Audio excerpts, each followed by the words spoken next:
அழகே அழகு serial prediction பார்க்குறதுக்கு முன்னாடி யாரெல்லாம் நம்ம சேனலுக்கு புதுசாக வந்திருக்கீங்களோ நம்ம சேனலை சப்ஸ்கிரைப் பண்ணிக்கோங்க. சுரேஷும் மதியும் கிட்டத்தட்ட ஒரே கேரக்டர் உள்ளவங்க தான் அப்படின்னு யாரெல்லாம் நினைக்கிறீங்களோ இந்த வீடியோவுக்கு ஒரு லைக் போட்டுருங்க. இங்கே சுரேஷோட அப்பா அம்மா யாரெல்லாம் குலதெய்வம் கோயிலுக்கு கூட்டு போகலாம் அப்படின்னு பேசிக்கிட்டு இருக்கும்போது மதியோட அப்பா அம்மாவுக்கு இன்ஃபார்ம் பண்ண சொல்கிறாங்க. அதே மாதிரியே ராஜலட்சுமி மதியோட அம்மா அப்பாவுக்கு இன்ஃபார்ம் பண்ணுறாங்க. மலரோட அம்மா அப்பாவை பெருசாக பேச மாட்டாங்க. நேரத்தில் கோமதி சொல்லி மலரோட அம்மாவுக்கும் கால் பண்ணி வர சொல்கிறாங்க. இதை கேட்டுட்டு மலருக்கும் ரொம்ப சந்தோஷமாகுது. இதெல்லாம் உங்களால் தான் நடந்துச்சுன்னு சொல்லிட்டு மலரும் வந்து கோமதி கிட்ட நன்றி சொல்கிறாங்க. நேரத்தில் சுரேஷோட அம்மா இருந்துக்கிட்டு அவங்க அப்பா கிட்ட என்ன இதெல்லாம் மலரோட அம்மா அங்கே வந்தாங்கன்னா மாப்பிள்ளைக்கு துப்புர பிடிக்காதே, அப்படி இருக்கும்போது நீங்கள் என்னங்க அவங்களுக்கு கால் பண்ணி சொல்லிட்டீங்க அப்படின்ட்டு பேசிக்கிட்டு இருக்காங்க. உடனே இங்கே சுரேஷோட அப்பா இருந்துக்கிட்டு அவங்க சொல்லும் போது நம்ம என்ன பண்ண அப்படின்னு சொல்லிட்டு அதனால தான் அவங்கள வர சொன்னேன். நீ பேசி எப்படியாவது மலர்கிட்ட சொல்லி வர வேண்டாம்னு சொல்லிட சொல்லேன் அப்படின்னு இங்கே சுரேஷோட அப்பா சொல்கிறாங்க. உடனே சுரேஷோட அம்மா மலர்கிட்ட போயிட்டு நான் சொன்னேன்னா எப்படி இருந்தாலும் அந்த அம்மாவுக்கும் தெரிஞ்சிடும். அந்த அம்மா எப்போ பார்த்தாலும் மலர்கிட்டையும் அந்த அவங்க மதிக்கிட்டையும் தானே உட்காந்து பேசிக்கிட்டு இருக்காங்க, என்னால் சொல்ல முடியாதுங்க அப்படின்ட்டு சுரேஷோட அம்மா சொல்கிறாங்க. உடனே சுரேஷோட அப்பா சரி விடு, எப்படியாவது மாப்பிள்ளைக்கிட்ட சொல்லி சமாளிக்கலாம் அப்படின்ட்டு முடிவெடுக்கிறாங்க. எனக்கு என்னமோ மாப்பிள்ளை இதனால் கோச்சிக்கிடக்கூடாதுன்னு வருத்தமாக இருக்குதுங்க அப்படின்ட்டு சுரேஷ் அம்மாவும் பேசிக்கிட்டு இருக்காங்க. சரி பார்த்துக்கலான்னு விட்டுறாங்க. இன்னத்தில் கோமதி இருந்துக்கிட்டு மலர்கிட்ட போயிட்டு எதுக்காக மலர் உங்கள் அம்மா அப்பா மட்டும் கூப்பிட மாட்டாங்க அப்படின்னு சொல்லிட்டு கேட்குறாங்க. என்ன சொல்ல, நான் லவ் பண்ணி கல்யாணம் முடிச்சுட்டு வந்ததுனால அந்த கோவம் தான் எங்கள் வீட்டில் உள்ளவங்கக்கிட்ட பேசுகிறது தங்கராஜ் அண்ணனுக்கு பிடிக்காது. அதனால தான் இவங்களும் எங்கள் வீட்டுக்காரங்களை பெருசாக மதிக்கவே மாட்டாங்க அப்படின்ட்டு மலர் சொல்லிக்கிட்டு இருக்காங்க. உடனே கோமதி இப்படியெல்லாம் இருக்கக்கூடாதுல்ல, உன்னை வேலை வாங்குறதுக்கு மட்டும் பயன்படுத்திக்கிறாங்க, 100க்கு 300 தடவை மலரு அப்படின்னு சொல்லி கூப்பிட்டுட்டே வேலை வாங்கிட்டு இருக்காங்க. ஆனால் உங்கள் அம்மாவை கூப்பிட்டா அவங்களுக்கு குறைச்சலாவாக இருக்கும், நீ எதுக்கும் கவலைப்படாத மலரு அப்படின்னு சொல்லிட்டு கோமதி மலருக்கு ஆறுதல் சொல்லிக்கிட்டு இருக்காங்க. உடனே இங்கே மதி வந்துட்டு என்னக்கா ரொம்ப சந்தோஷமாக இருக்கீங்க போல் அப்படின்ட்டு கேட்குறாங்க. ஆமாம் மதி, அந்த அம்மா இருக்காங்களே கோமதி அம்மா, அவங்க ரொம்ப நல்லவங்களாக இருக்காங்க. உங்கள் அப்பா அம்மாவுக்கு கால் பண்ணி வர சொன்னாங்கல்ல, அதே மாதிரி எங்கள் அப்பா அம்மாவுக்கும் சொல்லணும்னு சொல்லிட்டு அந்த அம்மா சொன்னதும் அத்தை மாமாவாலையும் தட்ட முடியல. உடனே கால் பண்ணி எங்கள் அம்மாவையும் கோயிலுக்கு வர சொல்லிட்டாங்க. எனக்கு எவ்வளோ சந்தோஷமாக இருக்குன்னு தெரியுமா அப்படின்ட்டு மலர் சொல்கிறாங்க. அதே மாதிரி இருந்துட்டு அதாங்க அவங்க முகத்திலே தெரியுது அப்படின்னு சொல்லிக்கிட்டு இருக்காங்க. தங்கராஜ்க்கு சுரேஷோட அப்பா கால் பண்ணுறாங்க. கால் பண்ணி மாப்பிள்ளை நாளைக்கு நம்ம குலதெய்வம் கோயிலுக்கு போகிறோம்ல, அங்கேயே சுரேஷ்க்கும் மதிக்கும் தாலி பிரித்து கோக்குற ஃபங்க்ஷனை வச்சிடலான்னு நினைக்கிறேன், நீங்கள் என்ன நினைக்கிறீங்க அப்படின்ட்டு கேட்குறாங்க. உடனே தங்கராஜ் இருந்துக்கிட்டு சரிங்க மாமா, நல்லது, நாளைக்கு நல்ல நாள் தான், நாளைக்கே வச்சிடலாம் அப்படின்னு சொல்லிட்டு தங்கராஜ் சொல்கிறாங்க. சரிங்க மாப்பிள்ள, நீங்கள் ஒரு வார்த்தை மதியோட அப்பா அம்மா கிட்ட சொன்னால் நல்லாயிருக்கும், நாங்களும் பேசிடுறோம், நீங்களும் பேசிடுங்க அப்படின்ட்டு சுரேஷோட அப்பாவும் அம்மாவும் சொல்கிறாங்க. சரிங்க மாமா, நானே பேசிடுறேன் அப்படின்ட்டு தங்கராஜ் சொல்லிக்கிட்டு இருக்காங்க. சரி மாமா, தாலி செயின்லாம் வாங்கிட்டீங்களா அப்படின்ட்டு கேட்குறாங்க. வாங்கினோம் மாப்பிள்ளை, ஏற்கனவே கல்யாணத்தை ஒட்டி வாங்கி வச்சுருக்கோம்ல அப்படின்ட்டு இங்கே சுரேஷோட அப்பா சொல்கிறாங்க. ஏதாவது ஹெல்ப் வேணும்னா சொல்லுங்க மாமா, என்ன தயங்காதீங்க, நான் வேணா வாங்குறதுக்கு காசு கொடுக்குறேன், இல்லாட்டி நானே வாங்கிட்டு வந்துடுறேன் அப்படின்ட்டு சுரேஷுக்காக நான் இதை பண்ண மாட்டேனா அப்படின்ட்டு தங்கராஜ் சொல்கிறாங்க. உடனே இருக்கட்டும் மாப்பிள்ள, நீங்கள் பண்ணுவீங்கன்னு எங்களுக்கு தெரியும், இல்லை நாங்களே வாங்கிட்டோம் இருக்கட்டும் அப்படின்ட்டு தங்கராஜ் கிட்ட அவங்க மாமா சொல்கிறாங்க.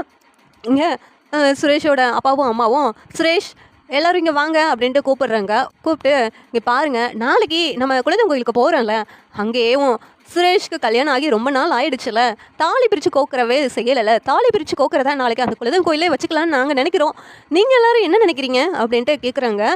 சுரேஷும் மதிக்கும் கல்யாணம் ஆகும்போது தான் நாங்கள் இல்லாமல் போயிட்டோம், சரி தாலி பிரித்து கோக்குற ஃபங்க்ஷன்னாலும் நாங்கள் இருக்கும்போது நடந்தால் நல்லது தான், எங்களுக்கு ரொம்ப சந்தோஷமாக இருக்குது அப்படின்ட்டு கோமதி சொல்லிக்கிட்டு இருக்காங்க. மீனா இருந்துட்டு அத்தான் மறுபடியும் கல்யாணம் பண்ணிக்க போகிறேன்னு சந்தோஷமா முகத்தில் வெக்கம் தெரியுது அப்படின்ட்டு மீனா வந்து சுரேஷை பார்த்து கிண்டல் பண்ணிக்கிட்டு இருக்காங்க. மதியும் சந்தோஷமாக தான் இருக்கிறாங்க. நேரத்தில் சுரேஷும் மதியும் இனிமேல்னாச்சும் புரிஞ்சுக்கிட்டு சேர்ந்து வாழ்ந்தால் நல்லா இருக்கும் அப்படின்ட்டு கோமதி சொல்லிக்கிட்டு இருக்காங்க.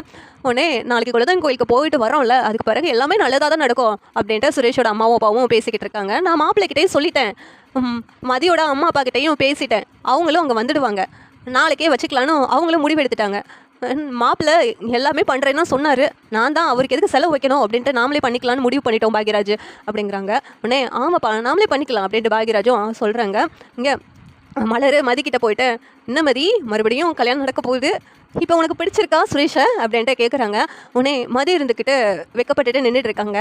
நீ சிரிக்கிறதெல்லாம் பார்க்கும்போது எனக்கு என்னமோ சுரேஷ் உனக்கு பிடிச்சிருக்குன்னு தான் நினைக்கிறேன், முதல்ல நீ கல்யாணம் பண்ணிக்கும் போது பிடிக்காமல் தாலி கட்டிக்கிட்டேன், ஆனால் இப்போ நீ தாலி பிரித்து கோக்குற ஃபங்க்ஷனில் தாலி கட்டும்போது நீ பிடிச்சிட்டு தான் தாலி கட்டுவேன்னு நான் நம்புகிறேன் அப்படின்ட்டு மலர் சொல்கிறாங்க. உடனே மதி எதுவுமே பேசாமல் அமைதியாக இருக்கிறாங்க.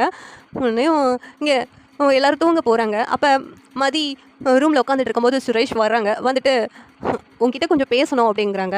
என்ன சொல்லுங்க அப்படின்ட்டு மதி கேட்குறாங்க. மாமா பேசுனதெல்லாம் நீ மனசில் வச்சுக்காத. மாமா ஏதோ பேசிட்டாங்க, அதை மாதிரிலாம் நான் நடந்துக்க மாட்டேன். மாமா கேள்வி கேட்க சொன்னதுனால தான் நான் கேட்டேன். எனக்கே தெரியும் எல்லாருக்கும் எல்லாமே தெரியாதுன்னு சொல்லிட்டு. உனக்கு தெரிஞ்சது எனக்கும் தெரியாது. அதனால் நான் இதை பெருசாகவே நினச்சிக்கவே இல்லை. நீயும் பெருசாக நினச்சிக்காத அப்படின்ட்டு சுரேஷ் சொல்கிறாங்க. எனக்கு மாமா பேச்சை கேட்டே பழக்கமாயிடுச்சு.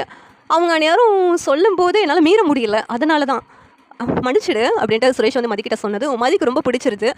சுரேஷ் வந்து ரொம்ப தன்மையாக பேசுகிறாங்க, நடந்துக்கிறாங்கன்ட்டு. மறுநாள் காலையில் எல்லோரும் கோவிலுக்கு கிளம்புறதுக்கு ரெடியாக இருக்காங்க. வேனும் வந்துடுது. நேரத்தில் சுரேஷோட மதியும் கிளம்பிடுறாங்க. மதி புடவெல்லாம் கட்டிட்டு வர்றதா பார்த்துட்டு சுரேஷ் பார்த்துட்டு நின்றுட்டுருக்காங்க. இன்னொரு பக்கம் பாக்யராஜும் மலரும் ரொம்ப கிளம்பிடுறாங்க. இங்கே கோமதி, பாக்யராஜ், மலர், சுரேஷ், மதி 2 ஜோடியும் பார்த்துட்டு சூப்பர் ஜோடி அப்படின்ட்டு சொல்லிக்கிட்டு இருக்காங்க. நேரத்தில் மலரோட அம்மாவும் தம்பியும் வர்றாங்க. வந்ததும் வாங்கன்னு கூட யாருமே கூப்பிட மாட்டாங்க. கோமதி உங்கள் சம்மந்தி வந்திருக்காங்க, வாங்கன்னு கூட கூப்பிட மாட்டிங்களா அப்படின்னு சொல்லிக்கிட்டு இருக்காங்க. உடனே வாங்கன்னு வேறு வழி இல்லாமல் கூப்பிட்றாங்க. வண்டியும் வந்துடுது. மாப்பிள்ளை இன்னும் வரல அப்படின்ட்டு பார்க்கும்போது மாப்பிள்ளை வந்துடுறாங்க. இங்கே மலரோட அம்மா இருக்கிறத பார்த்துட்டு இவங்க எதுக்கு வந்திருக்காங்க அப்படின்னு சொல்லிட்டு தங்கராஜுக்கு ஷாக்காக இருக்குது. உடனே தங்கராஜோட மாமனார் தங்கராஜ் கிட்ட போயிட்டு மாப்பிள்ளை இவங்களை தப்பாக நினச்சிக்கிடாதீங்க, இவங்களை நாங்கள் கூப்பிடலை, மீனாவோட சம்மந்தி இருக்காங்களே அவங்க தான் கால் பண்ணி வர சொல்லியிருக்காங்க, இதுக்கு எங்களுக்கும் என்ன சம்மந்தமும் இல்லை மாப்பிள்ள அப்படின்ட்டு இங்கே சொல்லிக்கிட்டு இருந்ததும் இவங்க எதுக்காக இவங்களை வர சொல்லணும், எனக்கு தான் பிடிக்காதுன்னு தெரியும்ல அப்படி இருக்கும்போது அப்படின்னு தங்கராஜ் கோவப்படுறாங்க. உடனே ரேவதி இருந்துட்டு அவங்க ஒரு ஓரத்தில் இருந்துட்டு போகிறாங்க, நம்ம ஒரு ஓரத்தில் இருந்துக்கலாங்க அப்படின்னு சொல்லிட்டு ரேவதி சமாதானப்படுத்துகிறாங்க. உடனே தங்கராஜ் மாமா உங்களுக்காக தான் பார்க்குறேன், இல்லைன்னா நான் இப்போவே வீட்டுக்கு கிளம்பி போயிடுவேன் அப்படின்ட்டு தங்கராஜ் வந்து கோவப்படுறாங்க. சரி கோவிலுக்கு நேரம் ஆயிடுச்சு, சுரேஷுக்கும் மதிக்கும் தாலி பிரித்து கோக்குற ஃபங்க்ஷன் வேறு வச்சுருக்கோம்ல, மதியோட அப்பா அம்மா இன்னும் வரல அப்படின்ட்டு இங்கே மதியை கால் பண்ண சொல்கிறாங்க. அவங்க அப்பா அம்மாவும் வந்துடுறாங்க. எல்லோரும் வேனில் ஏறி கிளம்புறாங்க. கிளம்பி கோவிலுக்கு போகிறாங்க. தாலி எடுத்து செயினில் கோர்க்குறாங்க. கோர்த்த பிறகு கோமதி அன்னைக்கு நீங்கள் 2 பேரும் பிடிக்காமல் கல்யாணம் பண்ணியிருக்கலாம், ஆனால் இப்போ ஒருத்தருக்கு ஒருத்தர் கொஞ்ச நாளும் புரிஞ்சு வச்சுருந்துருப்பீங்கன்னு நினைக்கிறேன். இனிமேலும் இந்த மாதிரி நீங்கள் இருக்க வேண்டாம், இனிமேல் கல்யாணம் பண்ணிக்கிட்டு சேர்ந்து வாழ பாருங்கப்பா அப்படின்ட்டு கோமதி சொல்கிறாங்க. உடனே இங்கே சரி நல்ல நேரம் முடிய போகுது, அதுக்குள்ளேயும் தாலி எடுத்து மதி கழுத்தில் கட்டுப்பா அப்படின்னு கோமதி சொன்னதும் சுரேஷ் வந்து மதி கழுத்தில் சந்தோஷமாக தாலி கட்டுறாங்க. விருப்பம் இல்லாமல் இதுக்கு முன்னாடி தாலி கட்டின சுரேஷ் இப்போ மதி மேலே விருப்பப்பட்டு தாலி கட்டுறாங்க. மதியும் சுரேஷ் மேலே விருப்பப்பட்டு அந்த தாலியை வாங்கிக்கிறாங்க. இங்கே 2 பேரும் சிரிச்ச முகத்தோடு இருக்கிறத பார்த்துட்டு அன்றைக்கி கல்யாணத்தன்னைக்கு தான் 2 பேரும் சிரிக்கவே இல்லை, இன்றைக்கி 2 பேரும் சிரிச்சுக்கிட்டு இருக்காங்க. ஃபோட்டோ எடுங்க அப்படின்ட்டு மலர் சொல்லிக்கிட்டு இருக்காங்க. மதி இருந்துக்கிட்டு மதி ரொம்ப சந்தோஷப்பட்டுட்டு இருக்காங்க, வெக்கப்படுறாங்க. மலர் மதியை பார்த்துட்டு இங்கே பாரு மதி, இன்றைக்கி 2 பேரும் சேர்ந்து நிறைய ஃபோட்டோஸ்லாம் எடுத்துக்கணும், அன்றைக்கி தான் நீங்கள் 2 பேரும் சிரிக்கவே இல்லை, எந்த ஃபோட்டோவும் நல்லாவே இல்லை, இன்றைக்கி சிரிச்சுக்கிட்டே ஃபோட்டோ எடுத்துக்கோங்க அப்படின்ட்டு மலர் வந்து சொல்கிறாங்க. அதே மாதிரியே சுரேஷ் மதியும் நிறைய போஸ் கொடுக்குறாங்க. அதை பார்த்து எல்லாரும் கிண்டல் பண்ணிக்கிட்டு இருக்காங்க. இந்த சீரியல் எப்படின்னு நல்லாயிருக்கும் நீங்கள் நினைக்கிறீங்கன்னு கமெண்ட் பண்ணுங்கள். இந்த வீடியோ பிடிச்சிருந்தா லைக் பண்ணுங்கள், ஷேர் பண்ணுங்கள், சப்ஸ்கிரைப் பண்ணுங்கள். தேங்க்யூ.